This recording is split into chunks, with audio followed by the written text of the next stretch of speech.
I was just and true, one without malice. I placed God in my heart and was quick in discerning his will. I have reached the city of those who dwell in eternity.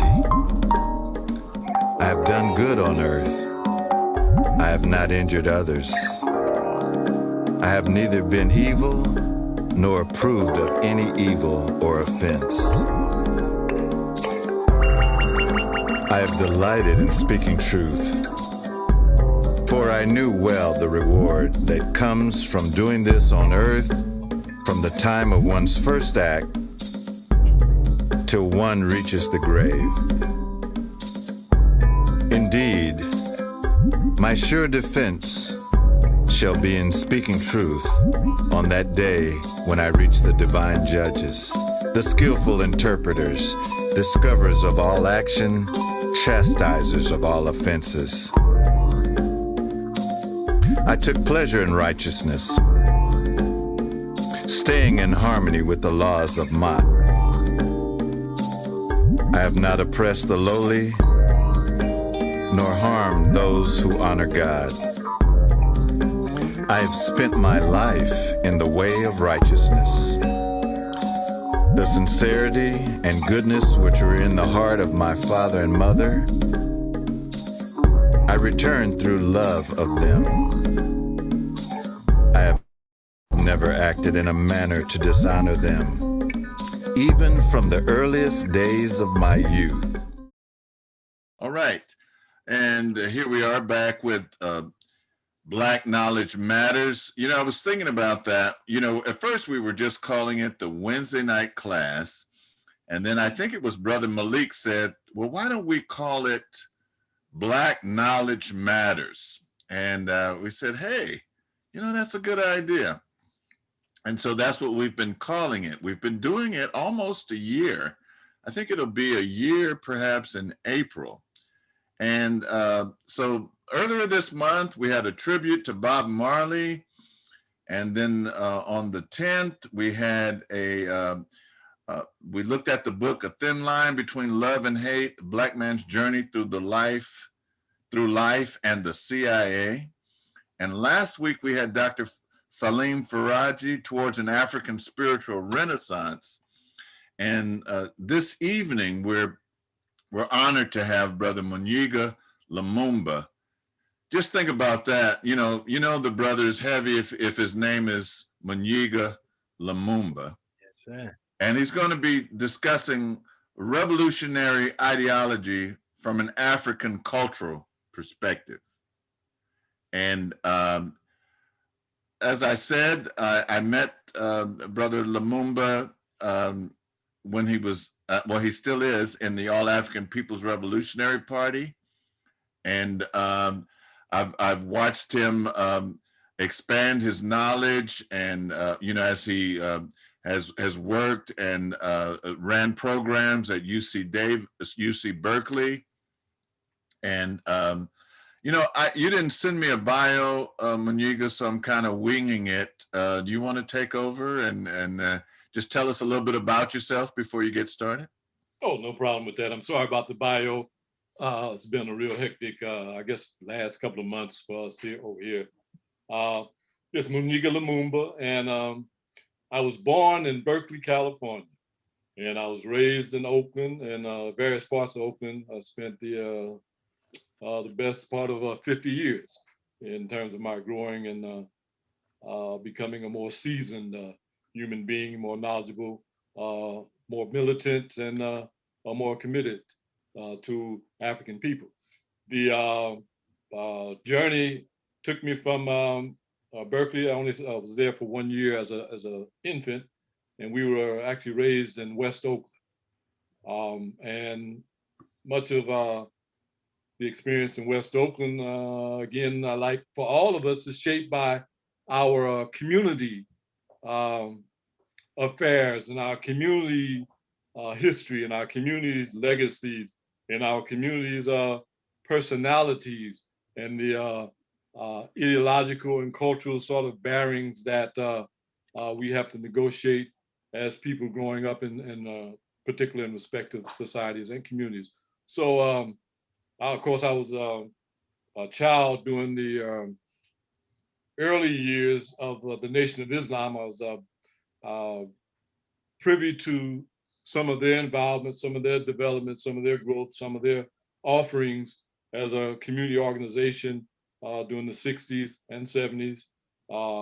Certainly I was there when the Black Panther Party, the Black Panther Party for Self-Defense, as we like to give full credit to its name, wanted to make sure folks are clear on what the Panthers initiated the Panthers work and activities in defense of our community, because we were under attack, as we are currently, we're still under attack. And also to make sure we recognize that the Black Panthers was a symbol that was used beyond the borders of California, and the Black Panther Party in Lowndes County, which was in fact one of the first Black Panther Party, different from the Black Panther Party for Self-Defense in scope, in geography, where they were located, placed in the South. And what their mission was at the time was, however, very similar, to provide defense for the African communities in their respective areas. So I grew up being touched by the Nation of Islam, ideologically and politically, being touched by the Black Panther Party, ideologically and politically, being touched by the myriad of community-based organizations. I remember the first organization I joined as a teenager at McClymonds High School, and oh, by the way, I'm alumni of MAC, as we like to say.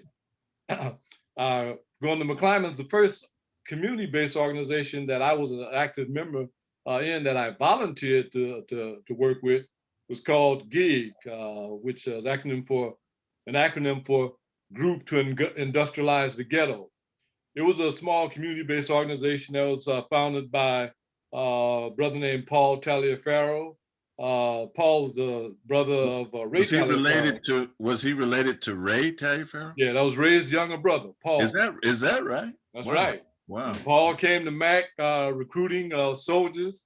Those of us who weren't in the Nation or in the Panthers or any of their affiliates, they came and talked to us, and they told us the program. The program basically was to get young folks involved in community-based organizations that would lead to career and job opportunities. It was the first organization that I voluntarily joined in. Of course, I was in those organizations that you don't really necessarily join in. Your grandmother may give you strong encouragement and a boost to become involved in the church's organization. That one was kind of vague, and there was some ambiguity about why I was involved in church organization. I did, we were raised in the church, Baptist church in West Oakland. That sort of nurtured in me a community sense and a community spirit, which later on blossomed as I went to Cal. I graduated from McClymonds, went to University of California at Berkeley, and that's where I got my introduction and baptism into Pan-Africanism, the objective of the African Revolution, and which I've been in, since 1974. What is this? Who's a good math? Who's our good mathematician? Almost 40 some odd years of work and study about Pan-Africanism and helping to build an organization that would lead to the eventual crowning moment where Pan-Africanism becomes the objective embraced and heralded by African women and men throughout the world. But in that process, I've had the opportunity to meet and work with brothers and sisters on various levels of commitment and concern and political and organizational activism and activity, as well as work-related projects, which we'll talk a little bit about the intersection of revolutionary ideological politics and day-to-day political life and work politics, because there is an intersection And that's one of the things we want to accomplish tonight, to talk about the broad range of ideology and how it interfaces with the routine aspects of social life in a class-based, oppressive, and exploitative society and communities. I finished at Berkeley 1977, and I went on to teach, taught in the Oakland Unified School District for several years, and then decided to go and work at the University of California, Berkeley in an outreach program, which allowed and afforded those of us who had some ideas, some notion about what we thought education should be like, which of course was fundamentally different than what was being experienced in the system of education in America. And so that job gave me the opportunity to begin to work projects that were more inclined with consciousness development beyond the regular college admissions developmental sort of services and projects. So we developed from 1979 until I left Berkeley in 2012, programs that not only prepared students in the what they call the 3 R's: reading, writing, and arithmetic, but we more importantly, we developed a program that provided a basis for ideological development, a basis that was rooted into cultural, not just cultural appreciation, but cultural immersion, so that folks could begin to realize that the true weapon or repertoire or repository of instruments, weapons, and tools for emancipation and independence emanates from culture, and also to make sure that people understood and recognized that every woman and every man has culture.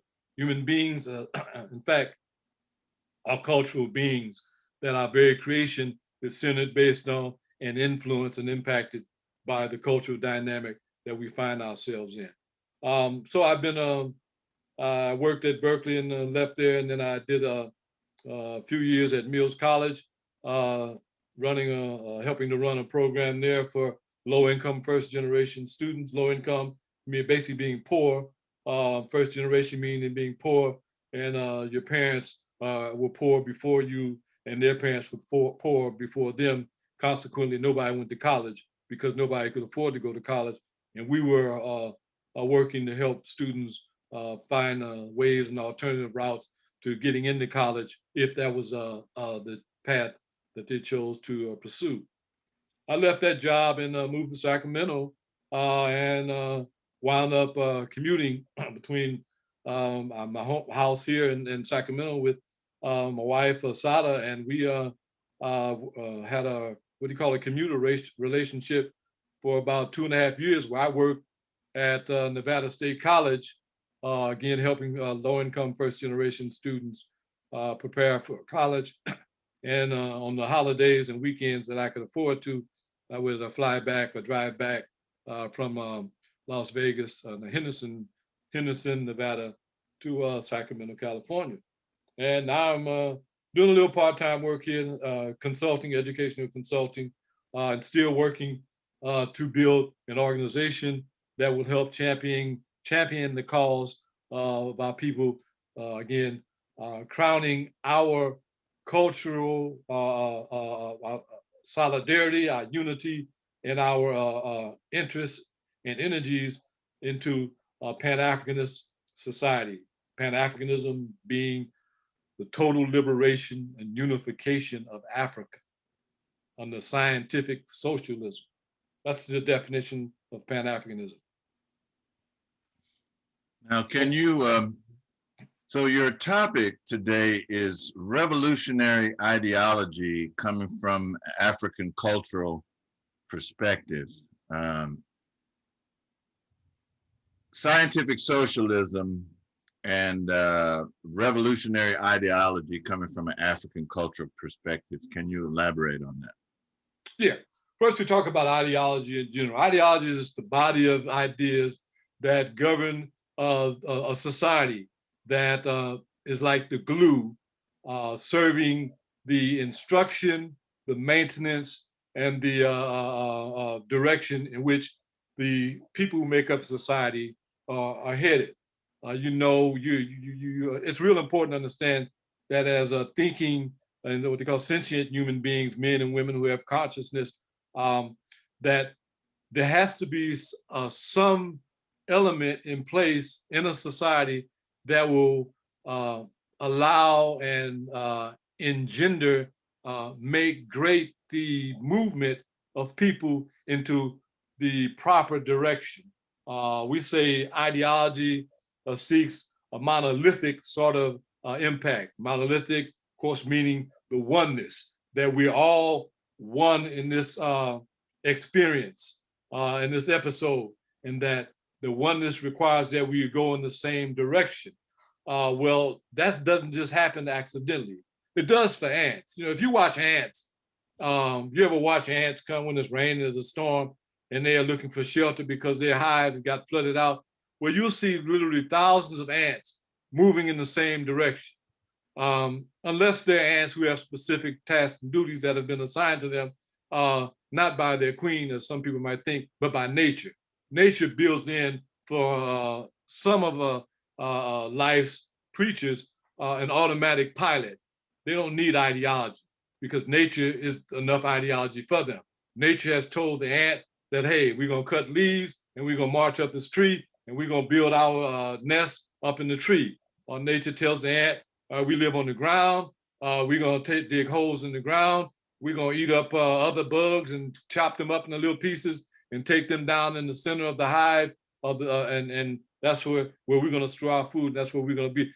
That's already programmed for them. And a lot of the universe's creatures and life forms have already that stuff built in. For human beings, we are blessed with a free will, or free choice, as they like to call it.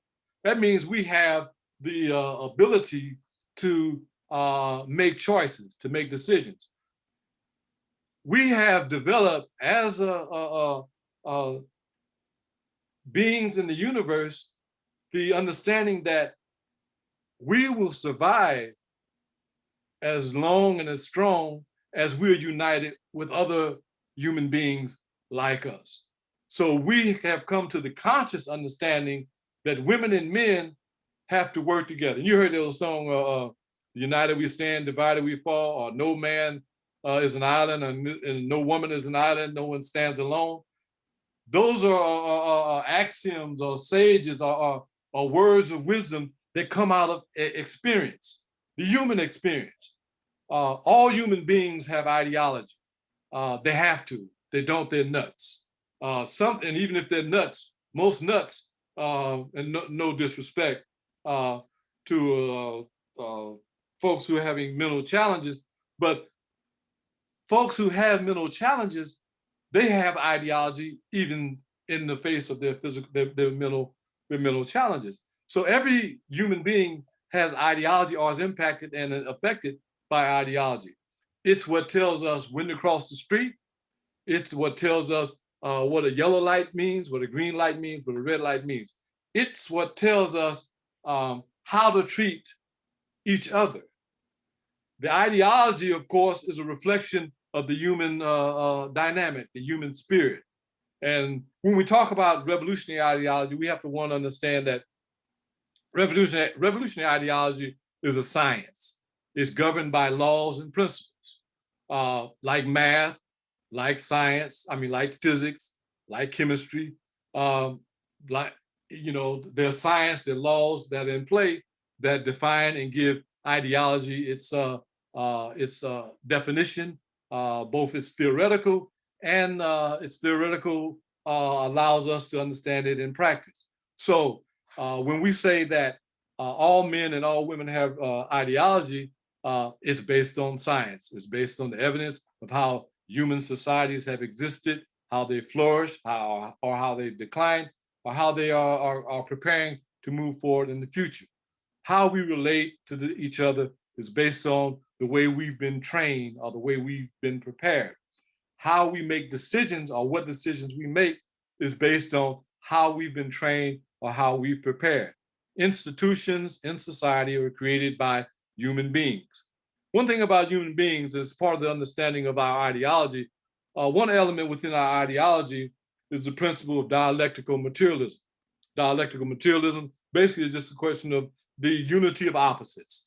In everything is itself and its opposite. In everything is the mirror reflection of who you are and who you aren't. Men and women are constituted by both positive and negative in their being, their material and their spiritual, our consciousness. We have the dilemma, always, every instant of our being, of the conflict between those opposites that influence us, the good and the negative, the good and the bad, the positive and the negative. Those are the dynamics that propel change. It propels, inertia. It propels, it stops you, or it pushes you, depending on the side of the dialectic that is dominating or dominant at that particular time. Now, when we look at society, societies are composed of human beings, composed of the dynamic of good and bad, positive and negative, evil and good, if you will. And that's a constant fight, a constant battle that we go through.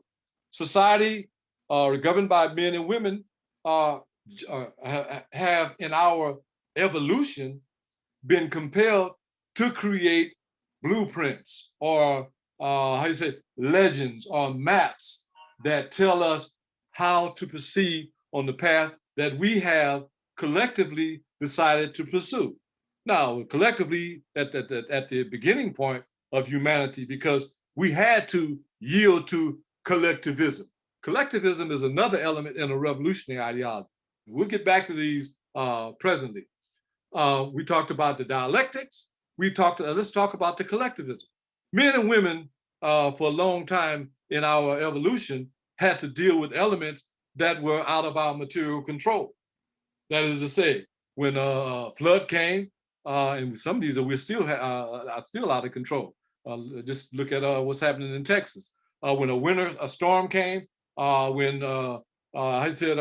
lions or snakes or animals that we had not yet come to study and learn and have revealed to us their nature and their practice and their habits and their ideas, because animals beyond us have ideas as well. Now, the ant may not have an idea or as much of an idea as a whale or as an elephant or as a baboon or a lemur or whatever, but they have ideas.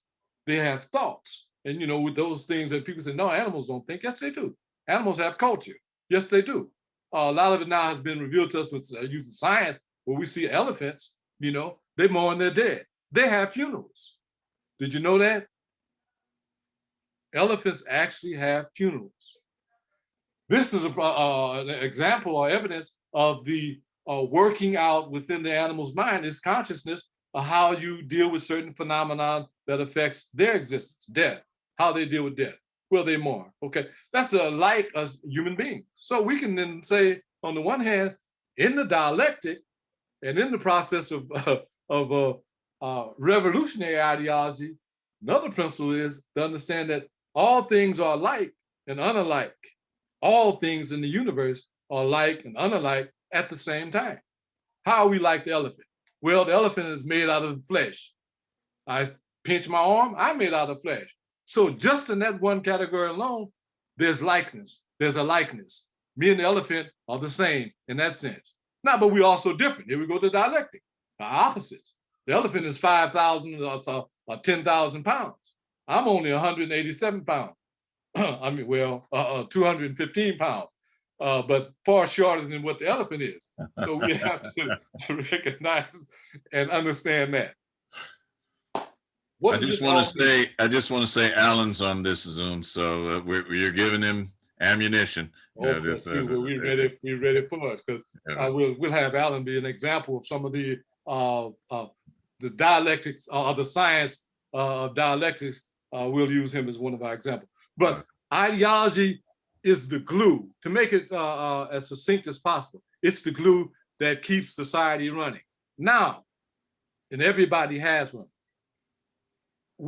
Our ideologies are conditioned by our creation, our culture. So to get to the point of the topic, when we look at a revolutionary ideology for African people, that ideology, those ideas, that body of ideas has to come, if it's going to be truly revolutionary, it has to come from the African culture.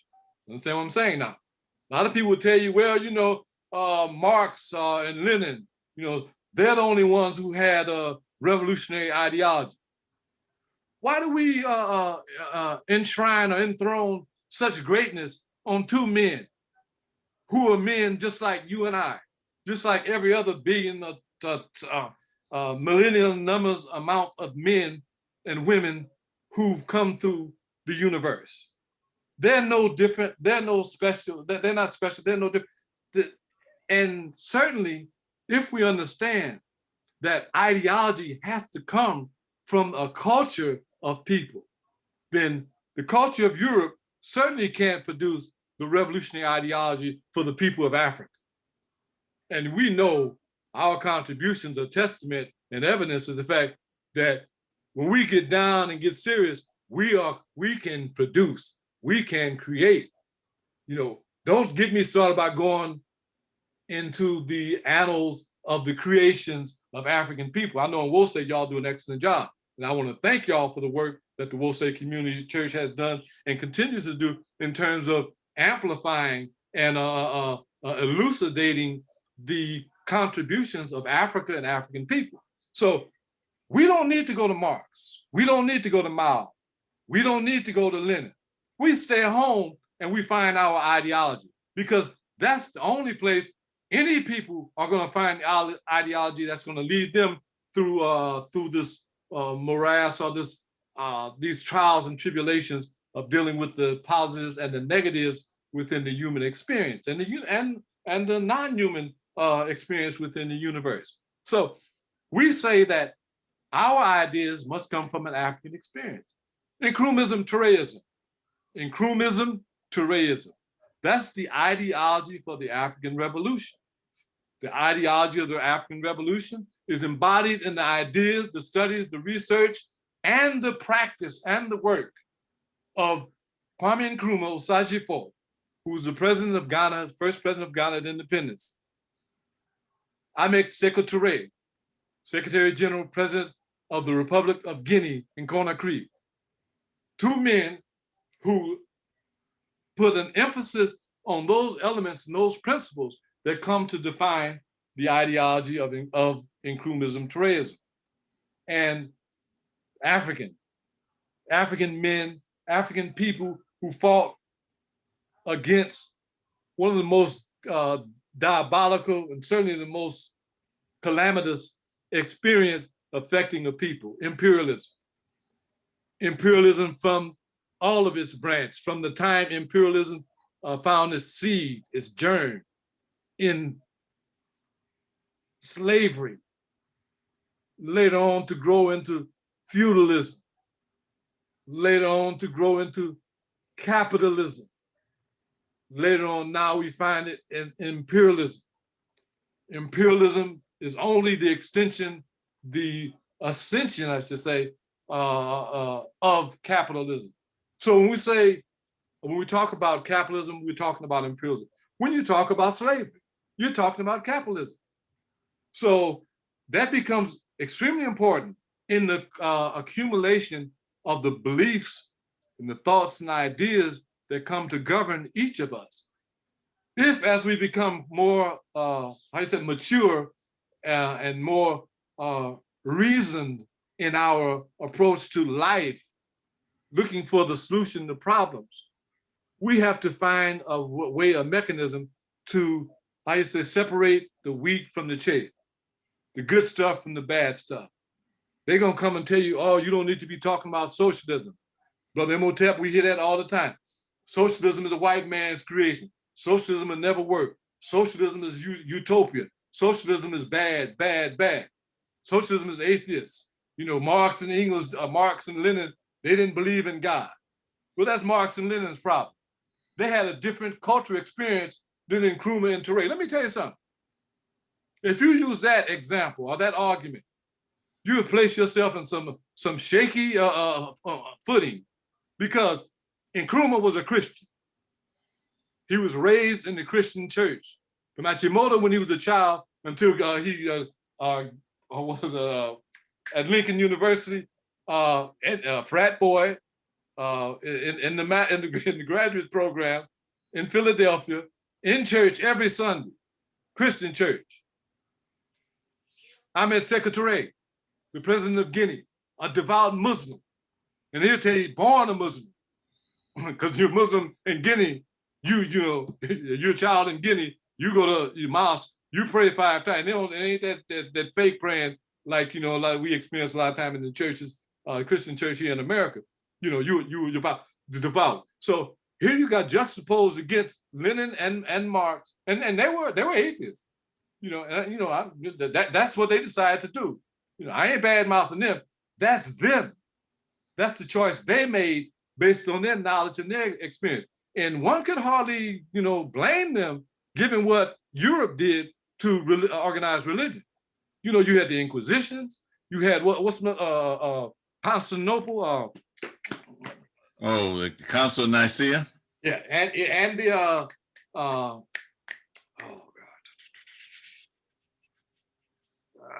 Luther, the campaign against Luther. Martin Luther.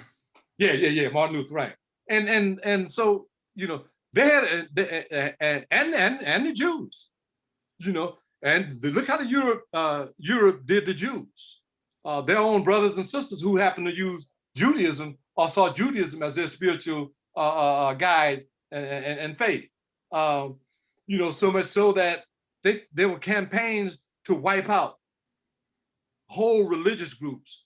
So yeah, I can see how Marx and Lenin could come to the conclusion. Shoot. Hey, nothing but the headache. Munyiga, so let me ask you. So I always heard Dr. Ben refer to this, and he said that what Marx and Engels and Lenin, their communism, they referred to it as an advanced stage of communalism. And communalism is what the basic African societies come out of. Can you elaborate on that? And then I have another question, a follow-up question. I saw a debate between Kwame Ture and Dr. Molefi Asante.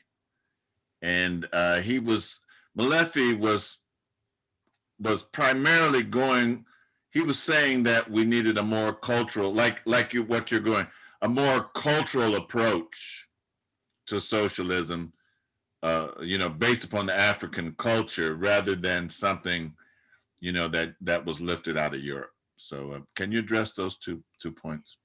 Yeah, the first point, the point of communism and its connection with communalism. Yes. Communalism, for most early human groupings, because of the absolute dependency, the requirement that you are your sister and brother's keeper. You have to be, because of the a low level of technological development, the absence of a whole lot of knowledge, science, and information that we would later on accumulate, but didn't have at those early stages of our development. You relied. Your life was literally in the hands of your brother or your sister, your neighbor. And so communalism was founded with an understanding, the material reality was, hey, I gotta hang with you and you gotta hang with me, and that way we can hang together.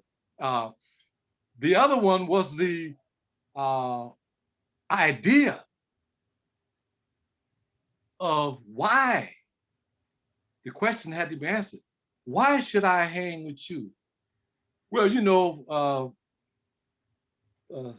similarity and familiarity, they say it breeds contempt. No, that's capitalism's answer.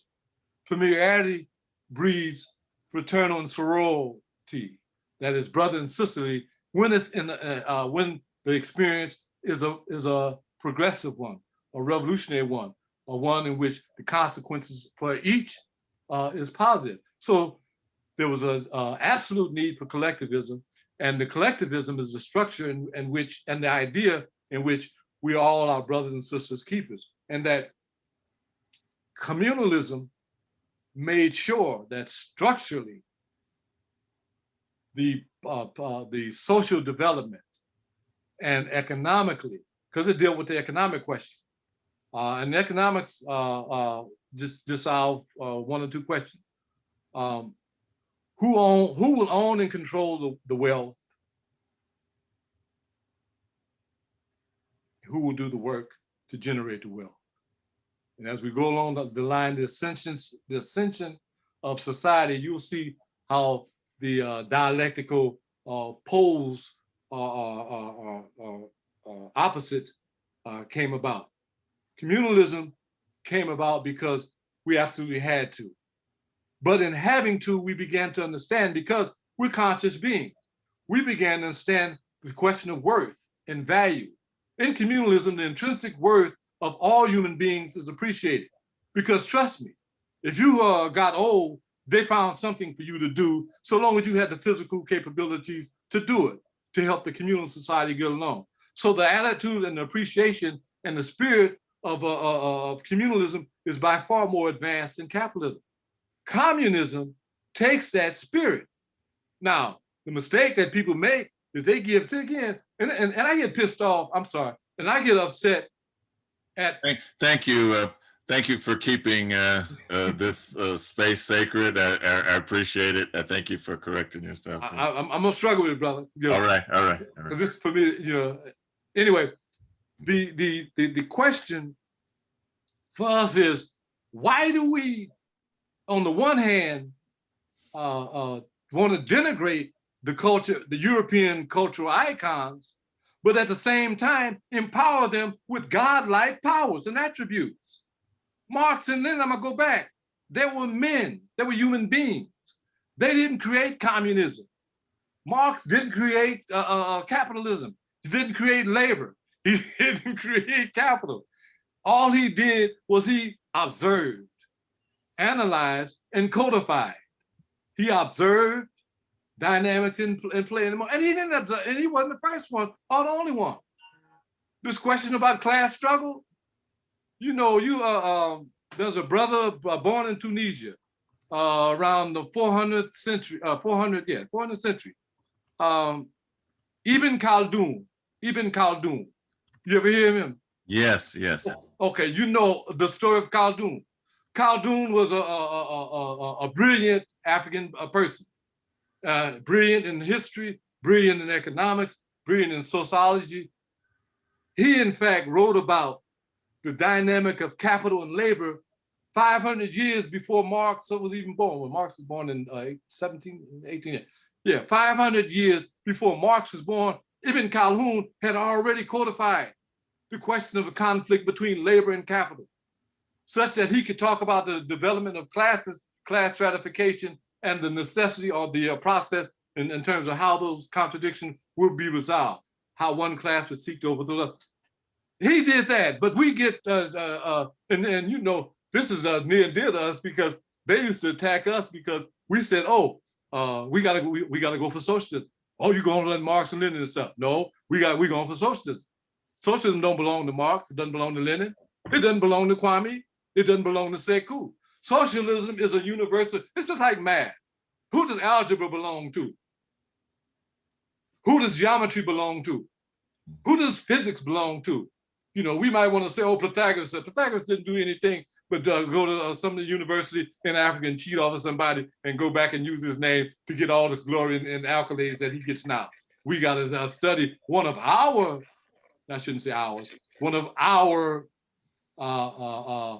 documentation or codification or analysis of a scientific principle at work, because that's all we did. And we codified it and we made it explainable to the masses, so that now every student who goes to school and gets past Algebra 2 will have to study from what we had to learn and study back in millennium. So, but we all knowledge to all knowledge belongs to the universe. Please, it becomes our extent that we understand. It belongs to us when we understand it. Thank you. These are that's my fly. I appreciate that. So we get to the point where communalism then is all it is the essence of communism is the essence of communalism placed in a society that now has technological advancement, developments, and now you got the electrification, you got the computerization, you got the cyberspace and all that. So it can be more, it can be more productive, produce more, and be able to solve many more of humanity's problems a lot faster than it would have taken if we were talking about communalism centuries ago. Let me ask you, following up on the second one, Munyiga. So, in the debate that I was witnessing, and Dr. Molefi Asante was giving deference to Kwame Ture because he was his elder, but he was in disagreement. That he was basically saying that that's probably what happened, in the early movements, the early governmental development, post, liberation from different European powers, that they took on a foreign ideology which was not culturally based in an African dynamic. You know what I'm trying to say? So is that the way you see it? Well, this is the way this is the way it is. Okay. The two things. I was privy to that debate. I've seen it. I've watched it. Okay. There were two issues. One was the issue about communalism. The other was the issue about Pan-Africanism. Yes. Let me set it straight right here. Pan-Africanism. The definition of Pan-Africanism: the total liberation and unification of Africa under scientific socialism. That's the definition. Now, other people may tell you other things, but other people ain't put in the work. The collection of histories of struggle that have been crystallized and processed into the understanding this is what's needed by our people in order to bring us to our full fruition as a liberated people, and freedom that comes not just from the shackles of man and women, but also from the shackles of nature. So that Pan-Africanism is that requisite foundation for solving all of those problems. Now, some people say Pan-Africanism, they don't want to claim socialism.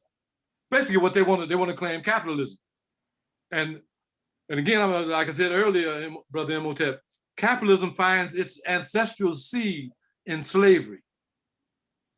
Now, how does the son and daughter of a people that went through the enslavement experience and tragedy and suffering come out now, later on in this period, claiming that they want to embrace the daughter of Frankenstein, if not Frankenstein himself? We're gonna hug Frankenstein's daughter. Capitalism. That's when I say Frankenstein, I'm talking about capitalism. That was the other element in which it had that conversation during that debate, and we hear that all the time.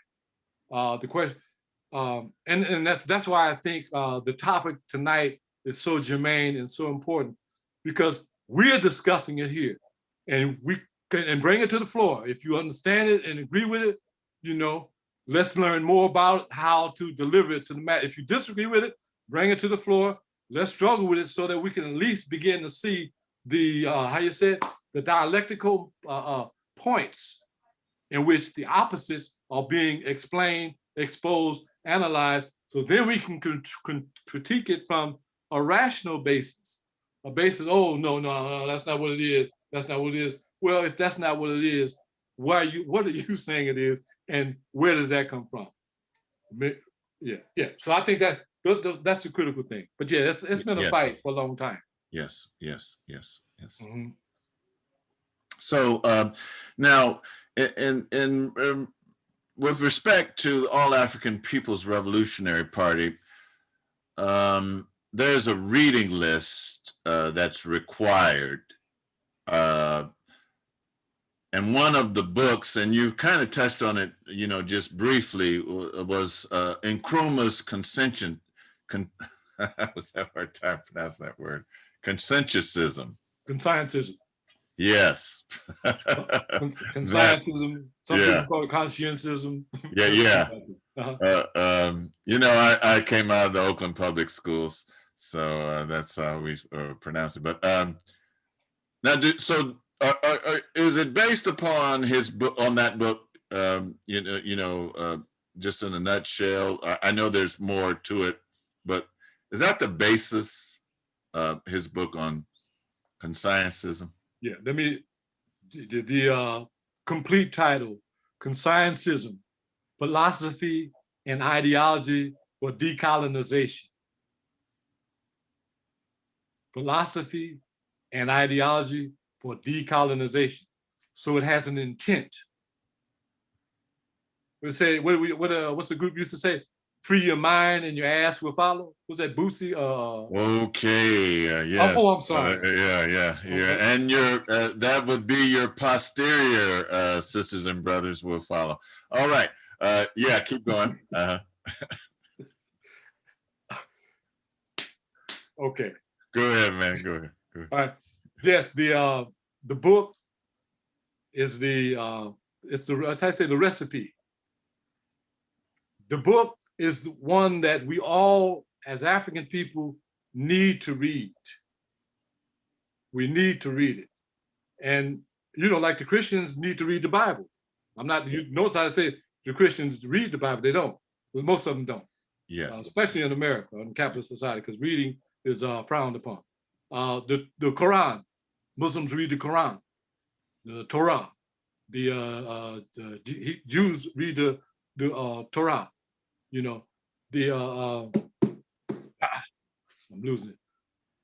Anyway, there's a guide, a book, a doctrine for all the major human social groupings that are organized to resolve contradictions within our universal experience, our experience in the universe.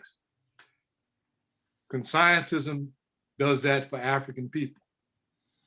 The decolonization is the mind having been entrapped, shackled, chained by forces outside of our culture, out of our experience, in which they intend to exact or take from us not only our labor and our skill, but also our mind, our ideas. Our imagination. Our aspiration. Yes. Oppression and exploitation is exploitation and oppression is following an ideology, like all ideologies, to be complete. It doesn't want just one part of it. It wants all of you, and all of that's forecasted to come from you even in the future. And that's critical to understand. I mean, it's really important to understand that. So the decolonization wipes out, well, I won't use language that's inappropriate for our sanctity here. But I will use another analogy or example from a religious context, not necessarily spiritual, but not necessarily de-spiritual. Washed as white as snow. Ooh. We used to go to church, Brother Emotep. Again, I tell you, I was raised in the Baptist church. Where did you go? I went to North Oakland Baptist Church off of San Pablo. You know where the California Hotel is? I know where that is, yeah. Okay, yeah. all right. And you know what the Catholic Church was right across San Pablo, St. Andrews. St. Andrews, St. Andrews, right, was a Catholic church. Yeah. My godfather and his family, the Edgerly family. Edgerly, okay. I know them. Yeah. Blue, you remember Blue? Yeah. Blue, Sharon, all them. Okay, I knew them. Yeah. Yeah, we grew up. We sang out. We sang out at the cultural center, the youth center at St. Andrews all the time. Yeah. What was that place called?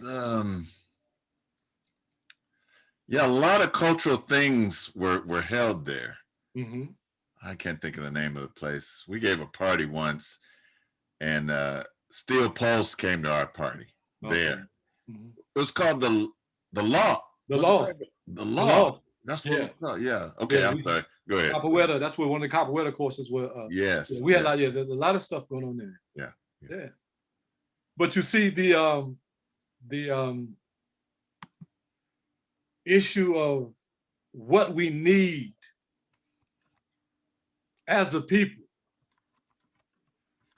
We have to really, without sentimentality, we have to address that, Brother Motep. We have to address that, what we need, not what we want, not what we like, not what makes us feel comfortable, or takes us into another zone, another realm.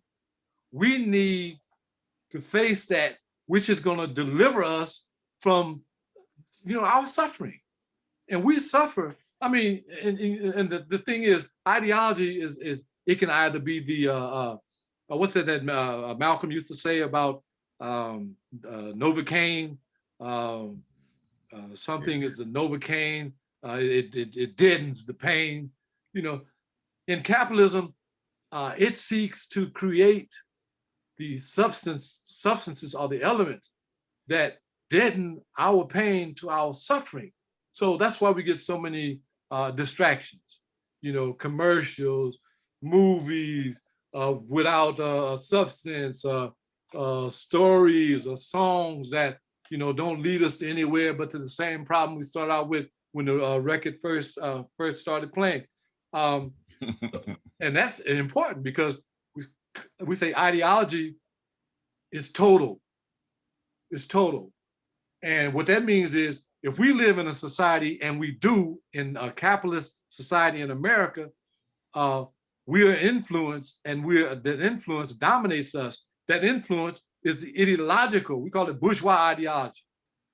The bourgeois ideology of capitalism affects all of us all of the time, not some of the time, all of the time.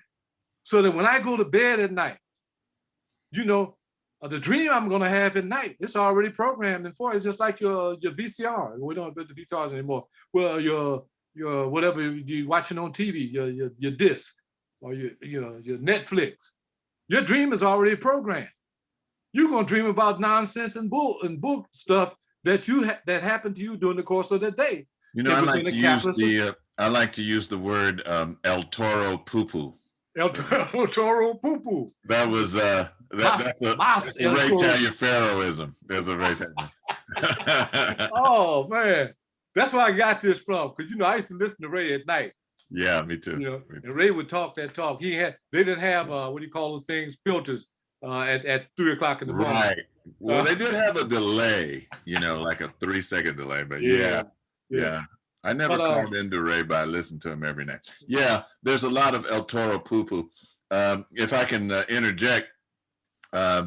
So there's this joke that Sadhguru tells, and it is, so he says that there was a bird, and he was by a bullocks, and the bird was lamenting that he couldn't fly up to the top of that tree that they were next to, and that he didn't have his strength anymore. He was getting older, and so the bull told him to eat some of his dung.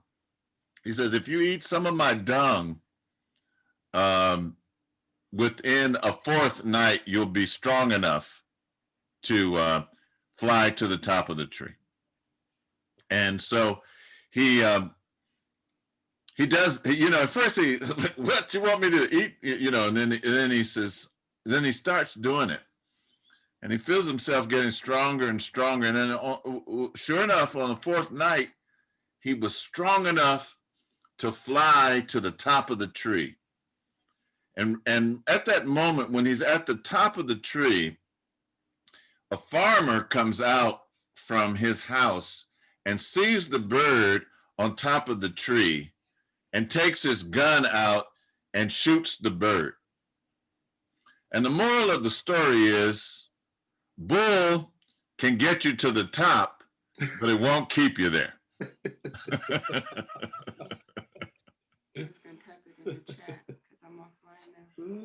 Okay, I just had to interject that. I'm sorry. You know, and I let me just do this real quick. There's a couple of books, Okay. Conscientism, Philosophy and Ideology for Decolonization. If you haven't read that one. Can I add, you can get a PDF copy of that book. Okay. You get it. You know, this is probably isn't good for bookstores, but you can get a PDF copy of that book, and also Kwame Nkrumah's Revolutionary Warfare, Handbook of Revolution. Yes, you can get that book on, you can do a search on that or PDF, and you can get those books. Yes. Okay. I'll text it to Emma so he can. The other thing is, and this is going to be more difficult, Imhotep, because this is a Secretariat stuff, and it's printed largely in French. Lift it up a little bit higher. Yeah. Okay. You have this one. What is that called? I can hardly make out the title there. What does that say? It's Africa on the Move. Oh, okay. Africa on the Move. Matter of fact, any of Secretary's work is good to have. You know what? You know what? Someone just put in the chat, Munyiga, and maybe Asata can do that. Is Asata still here? I don't see her name. No. If you could put the names of those books in the chat, okay, that would help. That would help. Getting the work. If you could put those titles in the chat. Sister Dondiway has just said, "Hey, please write the names of the books. I can't see them." So that first one was. Okay. I'm getting notes as people are sending me notes. So I got the number of the restaurant, by the way. So okay, you got it. I'm gonna put that in the chat. Yeah, if you could put the names of the books in the chat, that would be great, Brother Munyiga. Okay, I'm doing that now. Are there any other questions? I've been asking questions. Any questions or observations people would like to make while we have Brother Munyiga here? Yes, go ahead, Kalahari. Take yourself off mute. I just wanted to say about the example you gave about the ants. I think it was Khalid El Mansour said that he was given a lecture, and he said that this African brother, sat down and looked at ants for 3 days, so he can learn what ants did. But the other thing I wanted to say was, according to Dr. Park, the Africans talked about socialism before Marx, so he was just an afterthought, really. The other thing was, had you read Psycho-Cybernetics by Malcolm Maltz and Melvin Powers? I haven't read that one, brother. I haven't. Oh, okay. one of the things that that they suggest is how animals will have um, everything programmed into them that they can do. Uh, uh, they have to go out and get something to eat. They fly south for over 1,000 miles. All that stuff is programmed into them. But at any rate, um, uh, but they say that it does not do God any uh, pleasure to see people walking around with their heads hanging down because they couldn't accomplish goals.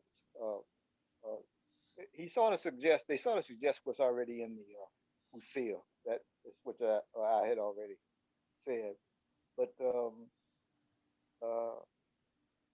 I don't. Let me see. Well, okay, that's all. That's all I wanted to say. Yeah. You know, also, thank you, Brother Kalahari. And for those of us here, we'll say one of the books that we use, and it's a founding book because that's where the name comes from, is Destruction of Black Civilization by Chancellor Williams. And if we go to chapter 6 of Destruction of Black Civilization, he has the African Constitution. And it goes on for several pages. Talking about the communalistic aspects of African society. So that's also a good place to start too. Okay, so we put in the restaurant, Grandeur Restaurant, 366B Grand Avenue and Grandeur, Oakland.com, GrandOakland.com, GrandEurOakland.com, and also Handbook of Revolutionary Warfare by Nkrumah, and God, why can't I say that word? Consciencism, Philosophy and Ideology for Decolonization. I read the book. I just really have a hard time with the title. All right. Keep going, sir. We have about 20 minutes left. Go ahead, Munyiga. The other thing I wanted to touch on was the question of neocolonialism. Neocolonialism essentially is the, I don't want to personalize to call it name itself. It's the betrayal of a colonized people from their own. That is to say, if you have, well, we know we say Clarence Thomas. Everybody says, "Oh, Clarence Thomas, yeah, he's a neo-colonial agent." Okay, yeah, he is. His sin is he decided to throw his lot in with the slave master, with the master, the contemporary slave master, and the system. So it's not personal to the extent that we're talking about systemic sorts of behaviors and relationships. Colin Powell, neocolonial of the worst order, because he was like Doberman Pinscher or Rottweiler for the U.S. military. He went in and chopped up a whole bunch of folks, Asian folks in Vietnam, and later on in Baghdad, Iraq, and in the Middle East.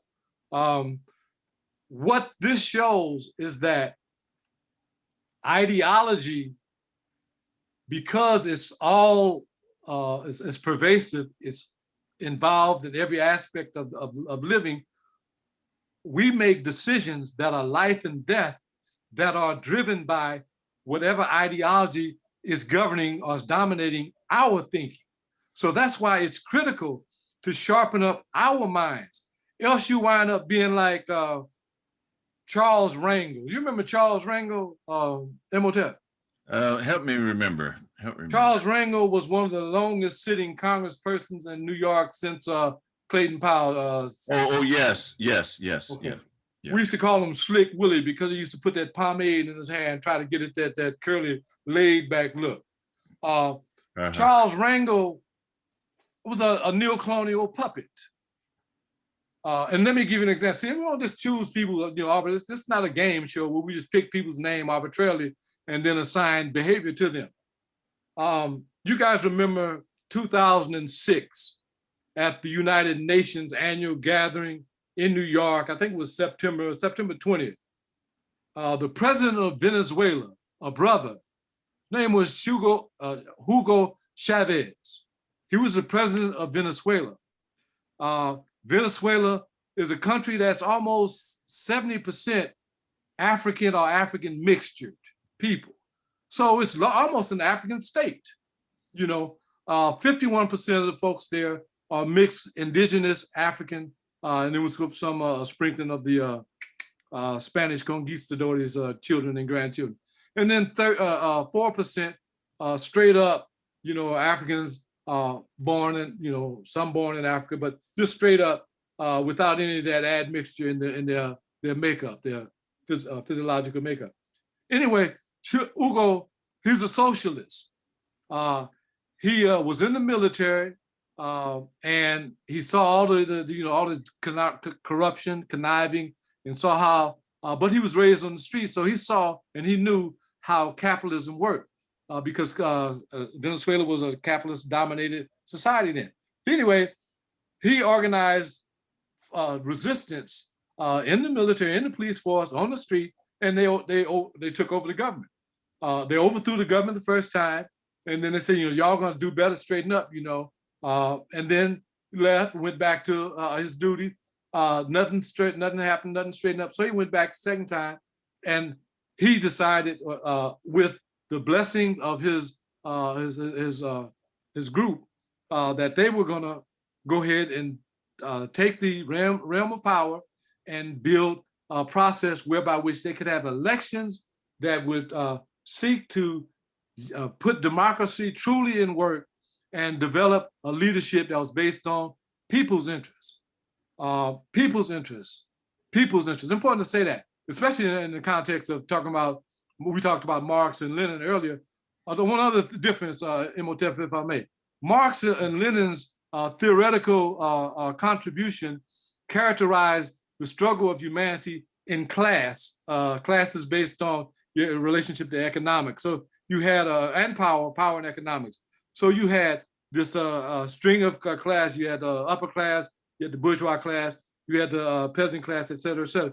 Sekou Touré and Kwame Nkrumah, based on our experiences as peoples, as struggling people, there are basically only two classes. There's the people's class, and there's the anti-people's class. Now, you can take a Marxian sort of a layout, and it will fit within that conversation. But what it does is it erases the propensity for what they call class suicide. Because in Nkrumah and Touré, the people's class could be anybody who was fighting for the people's interest and the empowerment of people. You could be a lawyer's son like Fidel Castro, and not be, folks say, well, he committed class suicide. Okay, well, based on Marx and Lenin, yeah, he did. But based on Nkrumah and Touré, no, he was already in the people's class, so he didn't need to commit suicide. He just needed to march forward as he was going with the class of people who were lawyers, who were intellectuals, who were students, who were laborers, who were farmers, who were factory workers, et cetera, et cetera. And that's how the stratification in our culture, in our ideology, has things arranged. But let me go back to Hugo Chavez. Hugo Chavez was leading his country in 2006. All the presidents of the nations around the world come to the UN, and they make their statement about what they're going to do, how their government, how their country is going, what kind of things, problems they're having, what they need. At that moment, Brother Hugo got on the rostrum at the podium, put his hands on the podium and got on the mic, and he called, George Bush was the president then. He said, it smells like sulfur up here. I believe the devil has been up here. Oh, the devil was up here. The president of America is the devil. And then he began to qualify. He didn't just call him a name without validation or qualification. He said, these are the reasons he's a devil. And he closed it by saying, America is an imperialist country, and the president of America is leading it on an imperialist path. Hold it right there. So, okay, George Bush, and I remember that speech. I can see him saying that now. Look at what happened to Texas with deregulation, and that began under the governorship of George W. Bush. Of George W. Bush. So the what they call the spirits are coming to haunt Texas based on George Bush's ideologies, his dedication and commitment to the ideological direction of capitalism and imperialism. Now, but the other thing. Hold it, just you said something I thought was so important, Munyiga. You said there's only, and I forget who you said you were quoting. There's only two classes. Yes, take Secretary and Kwame Nkrumah. Okay. The people's class and the anti-people's class. Exactly. That's how we. Yeah. So that means so somebody like Ralph Nader, who was really he really put a lot of protections into the society that the societies benefit, even though his class is a lawyer. Yeah. Yeah. He was still representing the people's class. Yes. And when you look at people like Howard Zinn, yes. Who wrote A People's History of Africa. Yes. I like that. I'm going to hang on to that. I learned something today. There's two classes, the people's class and the anti-people's class. Yes, and I'll try and find the book source for you. It's in Revolution, Pan-Africanism and Culture by Secretary, and it's also in Strategy and Tactics by Secretary. And I'll write those two before. I want you to pause because I have a friend on here this evening, and I feel like in some way you are singing his song. Brother Damani, do you want to jump in? And do you have a question or a statement? He seems like he's talking your language. Well, yes, I'm enjoying the conversation here. I was just wondering, what were the 5 takeaways you want us to take away from what you're speaking about today? I got a lot of notes on imperialism and neocolonialism right in front of me, and understanding imperialism. I love the works of Dr. Asa Hillard and Marimba Ani, and their emphasis is always on culture. Culture is where life takes on meaning. Culture directs the collective behavior of a people. I don't know if scientific socialism and imperialism might confuse people or too intellectual for them. But I know we do need to understand, have a working definition of imperialism, neocolonialism, fascism. We do need to have a working definition of those words and understand that capitalism is just straight up exploitative. So what will be the 5 takeaways you want us to take away tonight from your speech? Well, one would be that we all are governed by ideology. Okay. That's one. 2, that ideology fundamentally is manifested, that is, it shows itself in our behavior. Okay. Okay. 3, that ideology can be positive, and you keep this in 1, so it'll still be 5, it still qualifies 5. Ideology can be positive as well as it can be negative.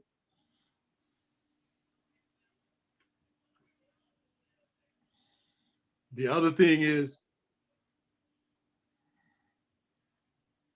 change is constant in all things.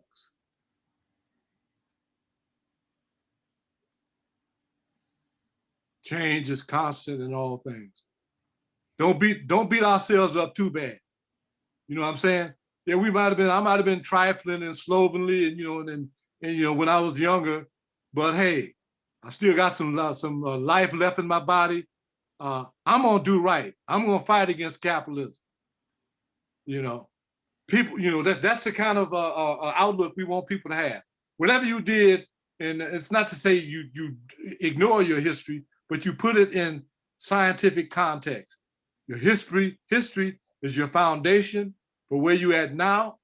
Study it, know it, but also understand that if it was dominantly negative, it don't have to continue to be negative. Malcolm is the best example for that. Malcolm X. You know, you go from a pimp to a pimp and dope dealer to a revolutionary. Come on, Damani, your mute is on. But yes. Okay. Let me see, one more question. I'm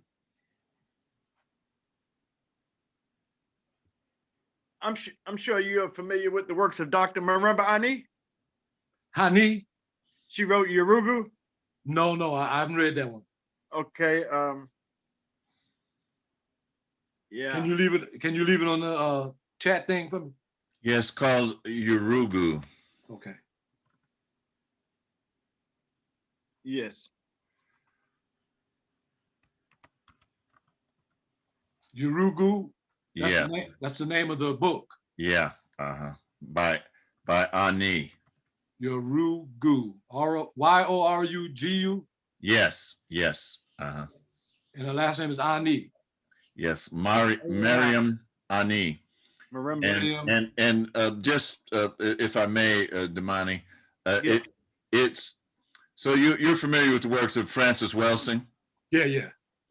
This book, Yurugu, is kind of like the commentary, you know, a lot of background information.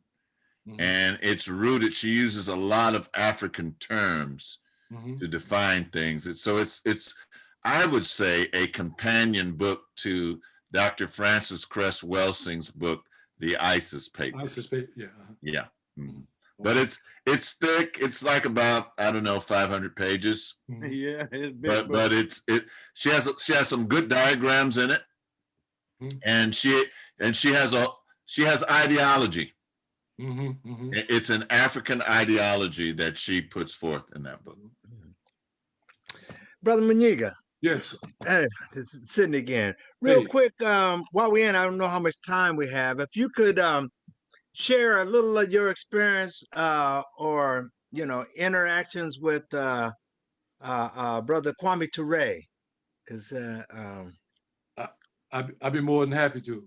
Yeah, for sure. I know. I'd like to hear some. I'd be more than happy to. And just go back as we started earlier tonight. Brother Sidney and I, we bounced around together at UC Berkeley. I came in and I was an athlete student. My athletic career at Cal was real short, 1 year. That I couldn't deal with being on the plantation in the physical sense, plantation with slave masters, white coaches, and I just couldn't. My soul and my spirit wouldn't allow that, so I gave up the game at that point very, very, very early. I was a kind of big dude, so it was real easy for me to be typecast and stereotyped.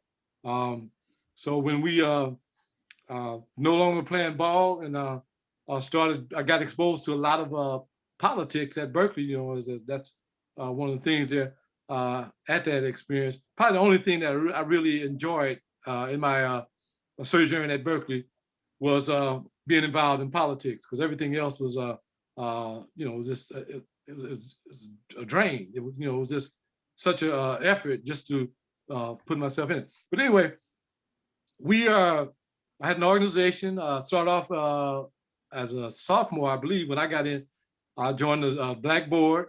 The organization was called, and it was a composite of the different African student organizations. Many of them, not all of them, but many of them. It was like a board, and they represented and all that stuff. And the thing that interested me most started at that time. Again, as I said in the beginning, I was touched by the Nation of Islam when I was young. Black Panther Party, of course, being raised in Oakland, working with the Black Panther Party as a teenager, joining the group to industrialize the ghetto before I left high school, and then coming to Cal, and then having that flavor or that yearning to struggle. How can I struggle? How do I find my place? And I was fortunate to be around, a group of folks, and from all classes, from freshmen on up to graduate students who helped nurture that political involvement. And one of the things that was hot then was the national liberation struggles in Africa. I think at that time we had Namibia was on fire, certainly Azania, South Africa was on fire, Mozambique was burning, Angola was burning, Zimbabwe was burning, and a lot of the national liberation efforts and activities were being played out or replicated on campuses all across the world. Certainly in the Bay Area, Bay Area having its so-called magnetism towards left-wing politics, and Berkeley in particular. And to some extent, it was true. There's a lot of stuff going on. So we brought in speakers and folks, organizations, and cultural groups who were pushing an African-centered presentation. And first one, I remember we had Sydney mentioned Teshi Mashinini. Before we had Teshi, we did Pule Shoba. Pule Shoba was with the PAC, Pan African Congress. Yeah, that's right. Yeah. Hey, can I interrupt? Can I interrupt? Pule Shoba was the best dressed African.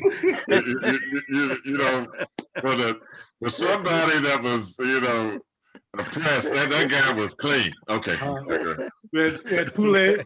We had Selby Samela. Selby Samela, he was from ANC, African National Congress, and the BC and Black Conscious Movement.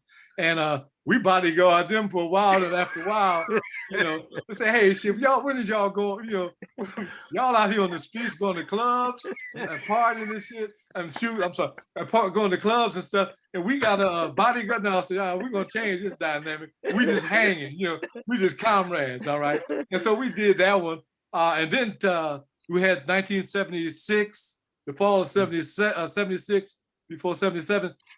We had the Soweto uprising, and Hector Peterson. Hector Peterson was 12 years old. He was one. If I say anybody was my hero, if you do the hero thing, for me it was Hector Peterson. Hector Peterson was 12 years old. He took the first bullet from them those savages from the South African armed police on those hippos. He was unarmed. He had a picket sign in his hand, talking about no Boers language. We'll speak African language.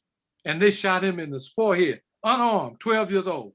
And you see him on those iconic pictures of this brother with bibbed overalls carrying Hector's body. That was Teshi Mashinini. That picture propelled him and his involvement, because he helped organize the Soweto uprising. That propelled him internationally, and they had to lead the country. Just that way, Pule and Selby, they had contracts on them. So the bodyguard thing, where it was nice and cute, but it was also very serious. Because people who really had money, bounties on their heads. So we saw, we did a lot of that. We brought in folks. Kwame came in, I believe, in '74 the first time. I got sick, and I missed that one. You got about 2 minutes, Munyiga. Okay. He came back in '76, and he talked. And Kwame was on a recruitment mission, so he was talking about Pan-Africanism, talking about the All African People's Revolutionary Party, talking about his work with Kwame Nkrumah, Sekou Touré, and then talking about Africa and building this. For me, the question, like I said in the beginning, I used to love to watch, just sit and watch ants. I used to love to watch because they was all boom, boom, boom, they flowed, And when Kwame was talking in, he's talking that stuff, we gonna build an army for Africa, et cetera. I said, this is me, sign me up. And I went and did a lot of work with Kwame. One thing that I'll never forget, if I can just begrudge me an extra minute, the moment I remember most about working with Kwame, we had African Liberation Day in Washington, D.C. It was our biggest one. We had Gil Scott, he played for us. We had Peter Tosh, he played for us. We had Hugh Masekela, he played for us. We had Nikki Giovanni, she sung for us. And we did a concert the night before. And the thing that really hit me, boy, Kwame was pissed, boy. We had this bad concert. And we had, it was packed. It was packed. And we raised a lot of money for our program and project. And then we were at the point, this is what you separate the wheat from the chaff.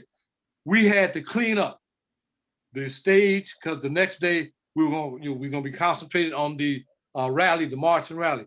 So we had to help the bands break down sound equipment, put up instruments, load on vans and stuff, and get them out of the park and whatnot. And we're sitting around the team that was supposed to be cleaning the stage off, and a white guy was the manager of the property, the grounds at that point.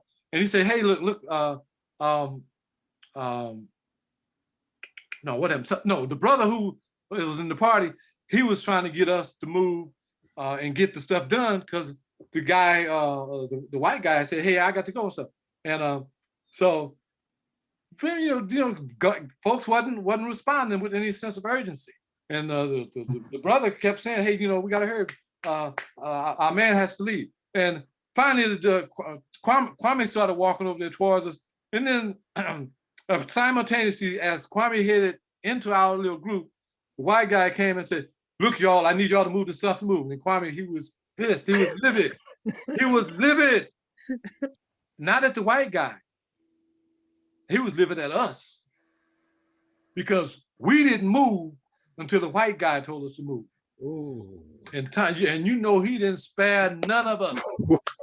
He had a tongue that was like a razor. You know what Peter Ty says, stepping razor?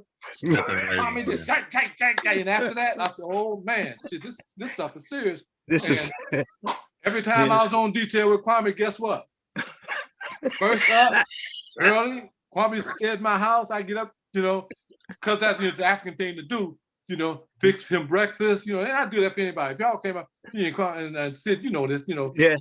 we all had that warm relationship. So with everybody, you and Mally come by, y'all used to come to some of our parties. Yeah. Talk about that. But, we would feed y'all and clothe y'all and give y'all water. Them was the days. Them was the days. Hey, I appreciate it. Thank you so much. Hey, man. Thank you, brother. Thank you. He had to leave, but Minister Ahmadi had written, let's see, what did he say to me? He said it's a good choice to have him present it today. He says, "I really love getting to experience the depth of this ideological and intellectual explanation and analysis. This is African deep thought in action." Also, I would like to point people to the chat. So, Consciencism, Philosophy, Ideology, and Decolonization by Kwame Nkrumah. We also put the address for the restaurant in here, 366B Grand Avenue, and along with the website. We put the book Handbook of Revolutionary Warfare by Kwame Nkrumah, Africa on the Move by Sekou Touré, and Revolution, Pan-Africanism, and Culture by Sekou Touré. And we also put in the book Yurugu by Mariam Ani. So we covered a lot of ground. We got to be reacquainted, friends. Yes, reacquainted with each other. Sister Asali, you have your hand up. Go ahead, Sister Asali. Yeah, I just had a quick question. Thank you, beautiful presentation. I love to just dive deep into these type of topics. And what I missed in the beginning, the significance of that restaurant. The significance is that it's a vegetarian restaurant, and it's Munyiga's niece's restaurant in Oakland. Okay. And that's we were mentioning it, and then Mama Ngina said, "Hey, we love to support our own businesses," and that's how it came about. Thank you. We had a talk today on revolutionary ideology coming from an African cultural perspective. Yeah, go ahead, Kalahari. Go ahead. You're still muted. Still muted, man. Yeah. Okay, can you hear me? There you go. Yeah. Okay. This probably doesn't have anything to do with anything. But when the brother said something about going to the moon or whatever, something like that, what do you think they're gonna do these people that go to the moon and Mars, when they find out that the African people had already been there, they're not going to say anything at all about us. I know that. Okay. Well, you know, when I see it, Kalahari, I just go back to Gil Scott Heron's song "Whitey on the Moon." You know, so that's what I think about. Hey, I want to just announce. So next month is going to be focusing on meditation, and we're going to have 5 really good people focusing on meditation. So next Wednesday, going into Sunday. So we're going to do a Wednesday, Sunday. The presenters are going to present their meditational protocols, their spiritual practice. On the Wednesday, we can ask them any question. And then on the following Sunday, they're going to lead us in the meditation, you know, before service from 10 to 10:20. So the first week is going to be Dr. Carl Mack. The second week is going to be Dr. Kofi Kandwani. The third week, Dr. Ushaka Ampu from the Nile Valley Produce Market. He wrote this book.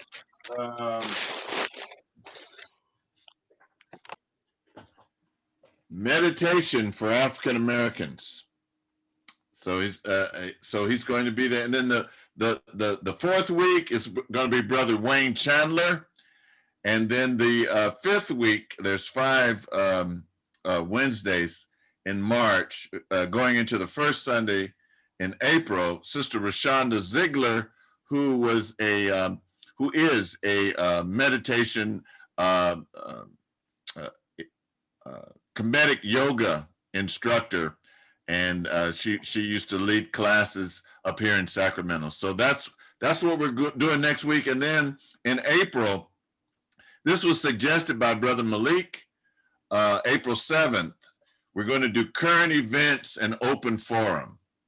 You know, so there won't be a topic. We'll just be addressing what's going on right at the current time. You may have some things that you want to get off your chest, you know, that we don't really have a chance to do that in a service or even on a Wednesday night. So that's what that's going to be on April 7th.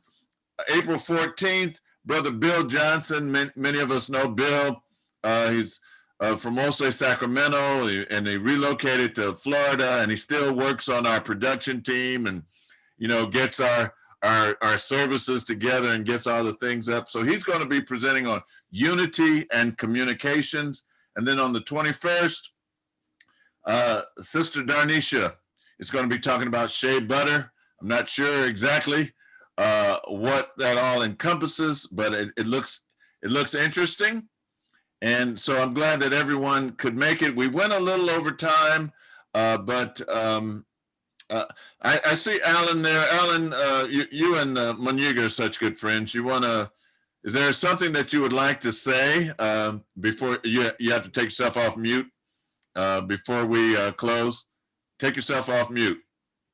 Yeah. You don't know how to do it? No, okay, there you go. Javetta Rao. Listen, I really enjoyed what I listened to. My only thought would be when you mentioned the gentleman as he's an attorney, and you mentioned him as you're either for the people or you're against them, and you use the name of Ralph Nader.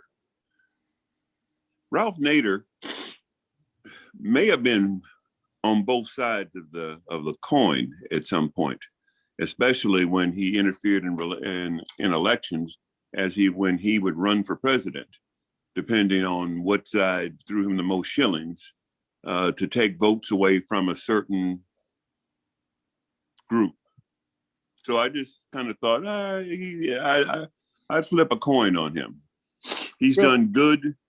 Would you say anti-people? He's for the people, or he's against the people? However, I think he's been both.